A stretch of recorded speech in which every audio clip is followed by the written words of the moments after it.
Buat julung kalinya dalam sejarah siaran televisyen negara, kucing bukan sekadar jadi tontonan manja tetapi tampil megah di atas pentas peragaan.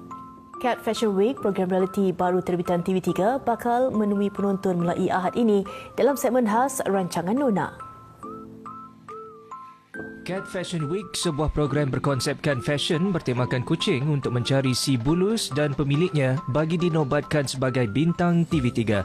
Dengan slogan Miau Menyala, Gaya Membara, program ini bukan hanya memperagakan gaya kreatif tetapi menampilkan ikatan kasih, empati serta keunikan hubungan antara pemilik dan si comel mereka. Katanya, sesi uji bakat telah diadakan secara dalam talian yang menerima ratusan penyertaan.